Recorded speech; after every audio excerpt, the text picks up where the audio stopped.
being uncomfortable. Like, what are some of the weird things you do that you found actually had a huge impact on your life? There he is. Well, hello there. How are you, Evan? Good. How are you? I'm great. Phenomenal. Thank you very much. Now, are you on your treadmill desk? I am on my treadmill desk, if you want to call it that. It only goes like 2 miles an hour, so I can still type at the same time, you know? I'm on a trampoline. You're on a trampoline. I don't think the way that I type, I don't think I'd be able to multitask like that. When I'm doing something like this or typing, I have to kind of put my arm on the desk just to control me, because otherwise I'd be bouncing all day long. Yeah, that's a good thing. Like, I really love this treadmill desk. They actually don't make them anymore, this company In Movement. But I picked it up, and I just like to participate in some form of low-level activity during the day. And you'll be surprised when I'm in one of these conversations or on a podcast or something, I look down and I've done like 3 miles. So it's pretty cool. And what's it set to? How fast? It only goes 2 miles an hour. Okay, only. That's it. That's the max speed. That is it. So when I first got this, I thought, no, it's not very fast. Is it going to be any good? But you know what? It's the perfect speed for me to multitask and kind of work and type at the same time. It's got a big desk, so I'm happy with it. Got it. I love it. Well, for ladies and gentlemen, if you don't know Kris, he's a legendary trainer, health expert, biohacker, and I thought I'd bring him on to talk about health for entrepreneurs, because a lot of business owners, entrepreneurs really struggle to keep track of their health. They're grinding all day on their business. And I love even what you're doing right now. Like, if somebody's working right now, they could be on the treadmill desk, working away, still being productive, and also taking care of their fitness goals. Yeah, I think the major problem that a lot of entrepreneurs have is that they think they have to go to the gym or do some form of exercise for an hour. And if they don't have their hour, they don't do it. So what I like to do with a lot of my clients that, that are high level, or high stress businessmen, I'll get them to do micro workouts. So every 30 minutes or so, they go and do like a minute of burpees.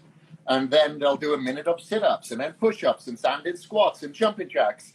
And then by the end of the day, you've gone through quite a lot of calories, and it really does help with their blood sugar regulation. So their blood sugar is that much more stable, so they're not getting as many cravings, they're not eating as bad. So I find that seems to be the perfect entity for that. There is an actual bike called Carol AI, artificial intelligence as well.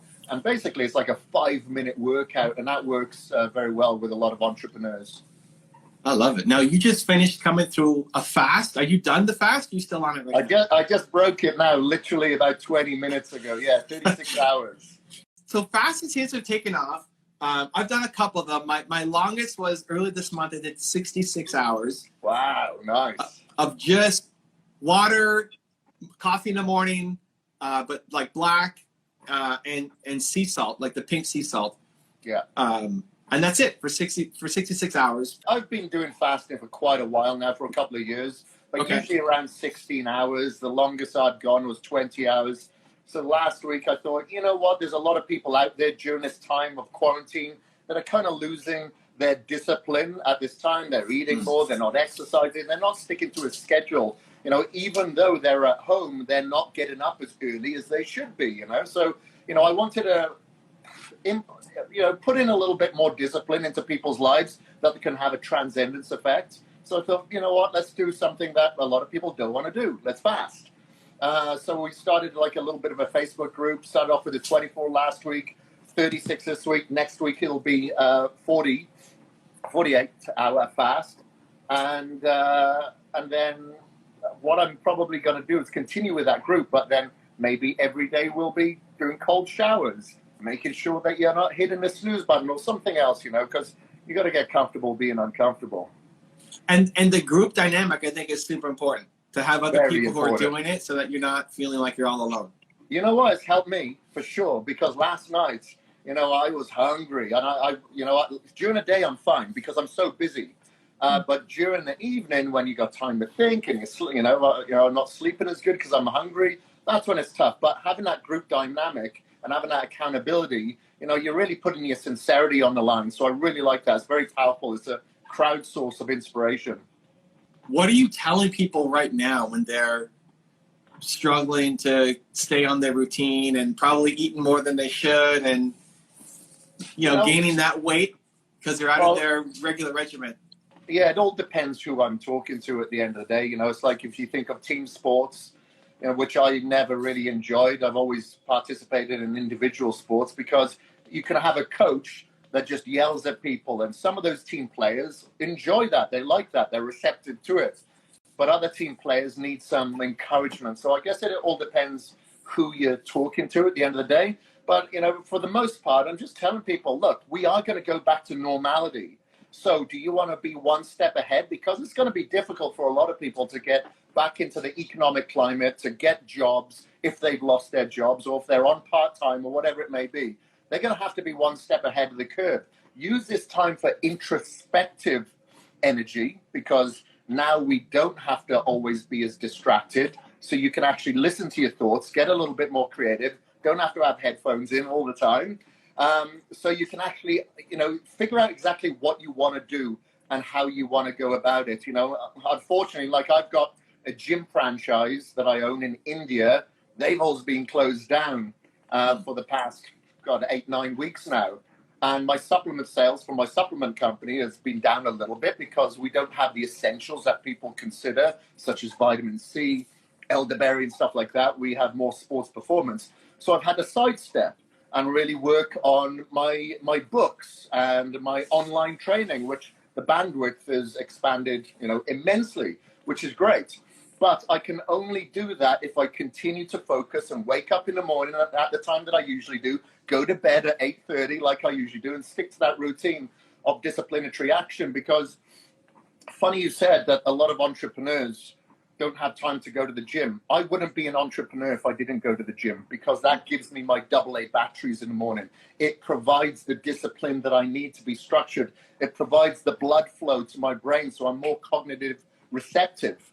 I flunked in school. I did terrible at school. I hated school. But it wasn't until I went to college to start studying health and sports therapy that I started to retain that content. And it's because I'd started exercising, feeding my brain and my body with better fuel sources. So whenever I do some talks at like universities, I tell people, it's great that you're studying. It's awesome that you are getting this education. But if you're not able to retain that content because you're feeding your brain and your body with the wrong information, then you're not going to retain it. So, that's part of the parcel. So talk about some of the weird things that you do, or at least normal for you, but other people might seem weird. So you're on the treadmill, great. I mean, the cold baths are now becoming a lot more normalized, I guess, but the red light therapy, the coffee enema, I don't even know what that is. What are some of the weird things you do that you found actually has had a huge impact on your life? Yeah, for sure. Well, you just named a couple of them, for sure. People would think it's a little bit tinfoil hat. I do like to ground myself, earth myself every day. So I do have earthing mats around the house, but at my desk as well. I sleep on an earthing mat, but if I have the opportunity to go outside, it's been raining all this week, I'll earth myself outside. And I find that's really good, especially during the time now we have so much EMF and Wi-Fi and X-rays and gamma rays around us. I think it's very important that we get a lot of the negative ions from the earth. So that's one thing. I actually have a person called Ryan Hoyer from Shielded Healing coming to my house this weekend. And he's a geobiologist, and he will go through the house to see the highest levels of dirty electricity, maybe in my bedroom. So we have to make sure that, we can kind of mitigate that as much as possible. So that's one of the things. The infrared light therapy, yeah, sure. I think it's phenomenal. It really helps with my circadian rhythm so I can sleep better. And obviously, if I sleep better, especially my REM, I'm going to be able to retain more memory, more cognitive function. So every morning I do have infrared panels shining on my balls and everywhere else. And, it's good for the skin. But obviously, if I have the opportunity to go outside in the sun, then I'm going to get those restorative red lights there as well. I also wear these blue light blocking glasses for a couple of hours before because, much of our time is spent on computer monitors, on phone screens, TV, artificial light.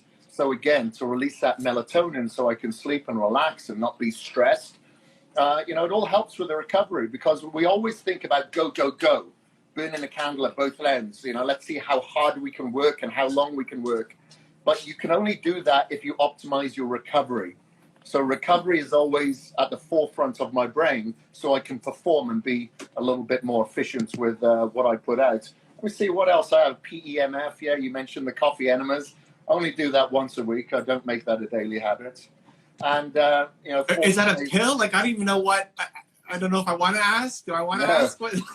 No. It's it goes in a different orifice, not the mouth.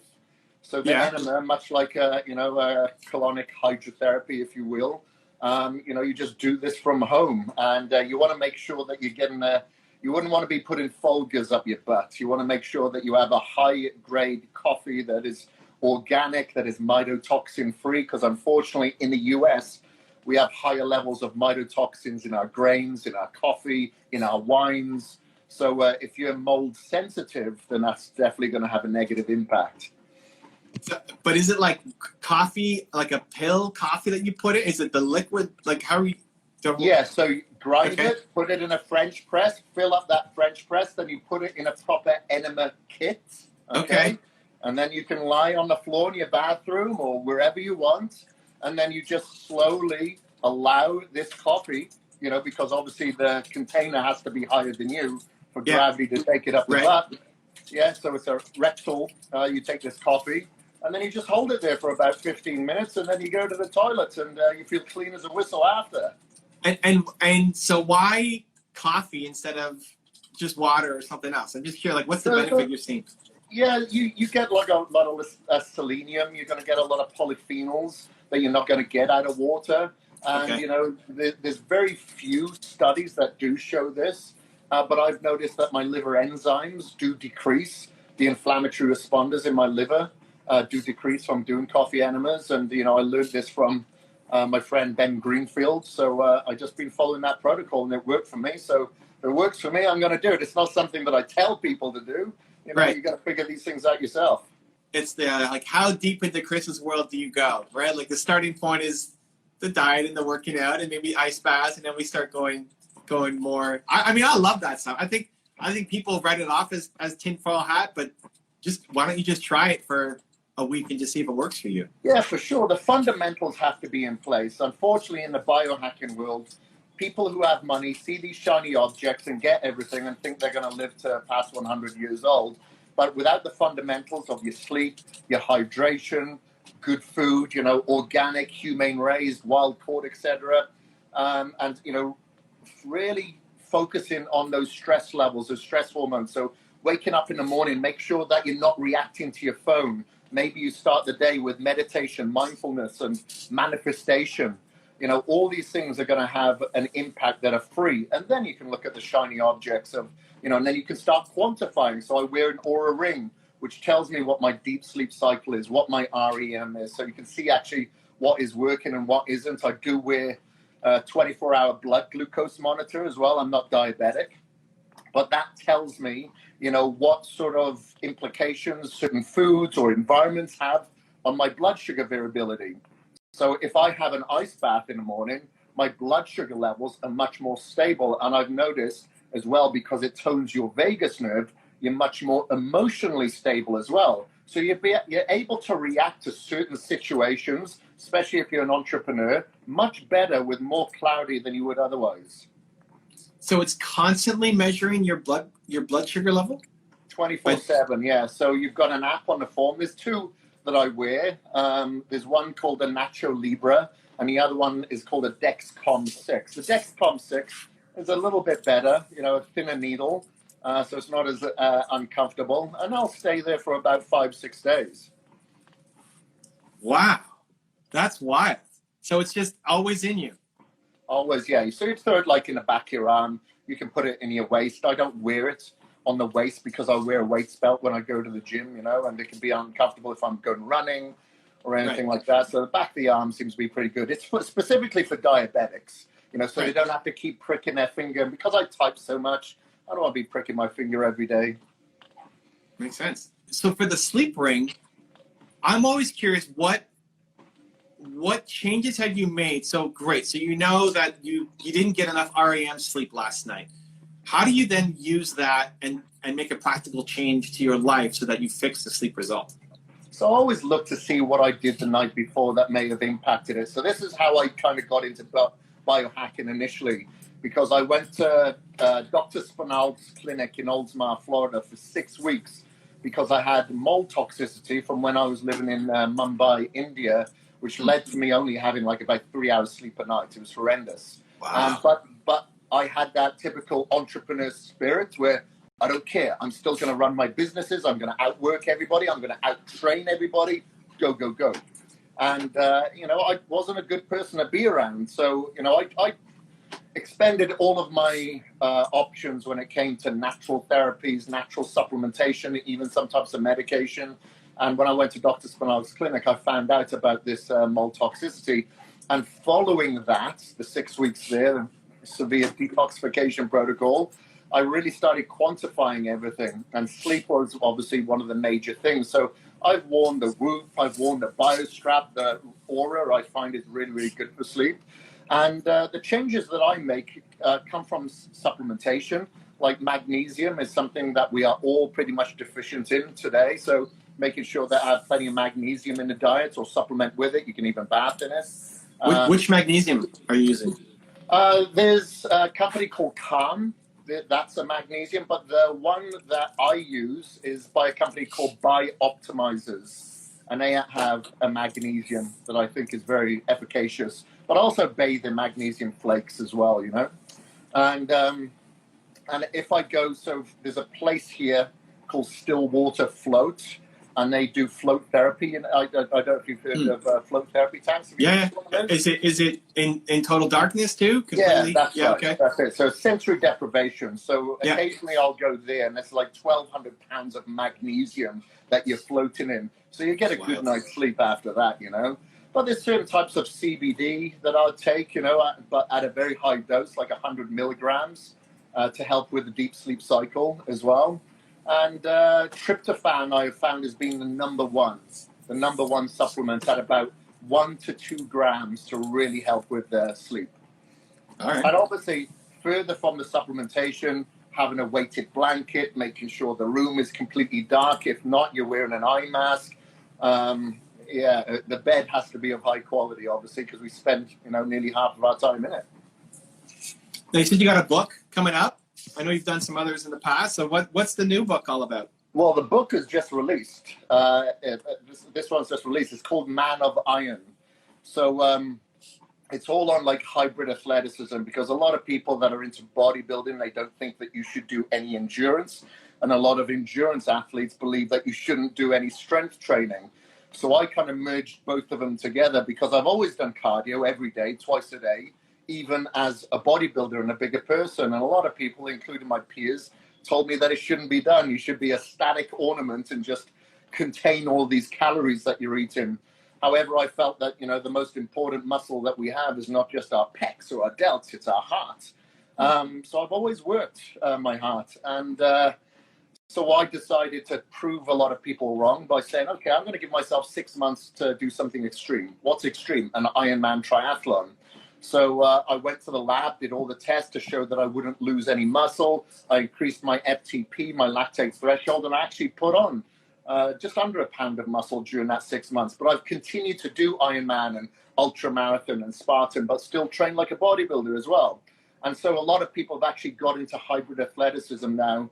And the book is all about how to do both, but remain injury-free. Because funnily enough, more people get injured, like runners, for instance, as opposed to strength-trained athletes or bodybuilders or powerlifters.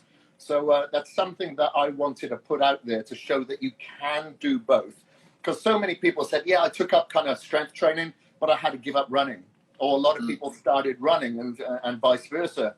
So, you don't have to give up both. And I love actually doing both. I'm not going to excel in each one of them, but we can participate. For injury prevention, is it the stretching? Is it just the frequency? Is it the muscle building? Like what do you recommend? Again, it comes down to recovery, optimizing recovery. So sleep, making sure that you're getting all the right nutrients into your system. So if I'm going out on a bike ride and I'm going for like 100 miles, I'm not taking a couple of gels with me. I've got a little backpack, and I actually have my supplements. I have food in there as well. So It's kind of like a traveling buffet, if you will. But, you know, for instance, when very few of us are going to get injured on a bike or swimming. It's usually running.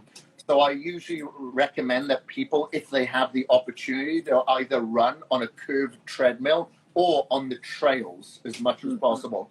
Only do the solid work when you're doing more, you know, race specific towards the end of that cycle, and do a lot of ankle rotations and a lot of mobility work with the metatarsals in your feet, because the metatarsals in your feet are your suspension. But because we wear trainers the majority of the time, our feet switch off, and we need to turn them back on and improve the flexibility within those bones. So I suggest people wake up in the morning and start rolling to begin with, like on a tennis ball, and then they can move up to a golf ball. And usually when people stand on a tennis ball for the first time, it's extremely painful because that connective tissue in the foot has just become so tight. But if you think about it, and you see people who are barefoot runners, especially trail runners, their feet are more like claws, they're more like hands, and that's how we're supposed to be.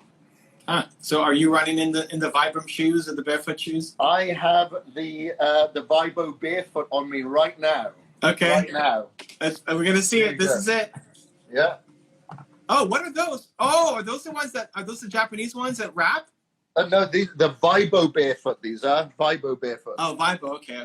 Yeah, but I do have the Vibrams as well. I actually have the Vibrams.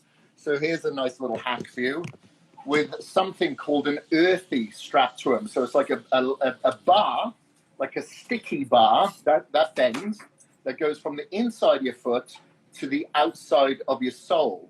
So for instance, if you're flying, I know that you travel a lot, very little opportunity usually for you to earth yourself, especially if you've been up on the plane surrounded by the gamma rays and people on Wi-Fi, people on phone, and then you have to go straight to your hotel. And then you go straight into your taxi or whatever it may be. You don't earth yourself because you're wearing rubber soles. So these bars, my fiance just brought this to me now, they actually stick from the inside of your foot and connect with your foot to the outside. So it's like that.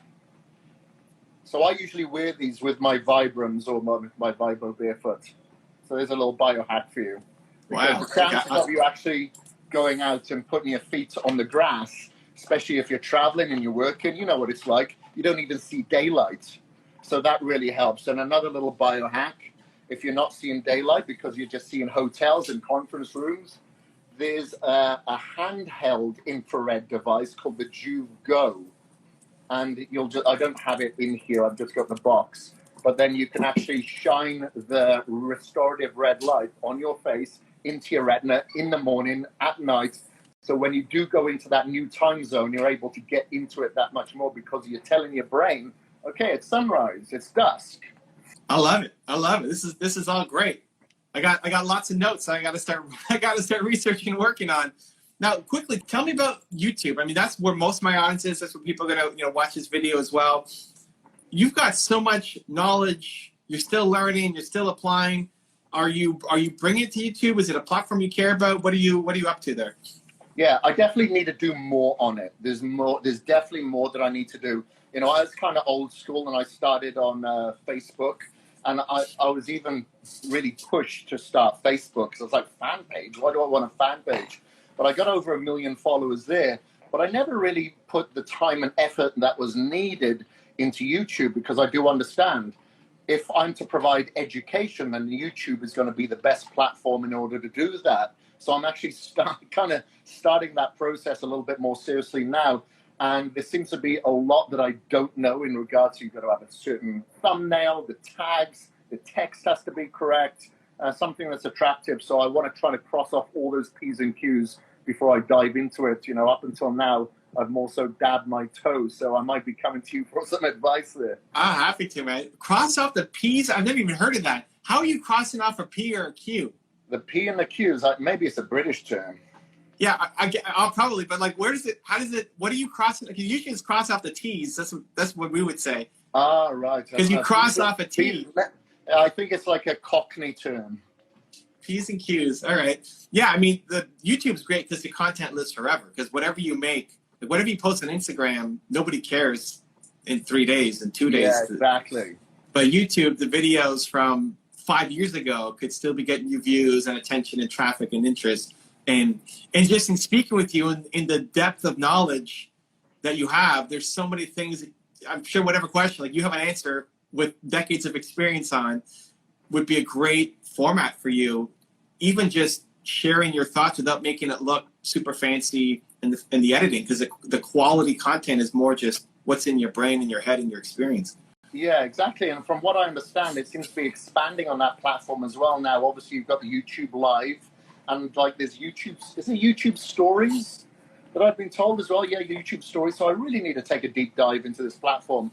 You know, when it comes to a lot of the advancements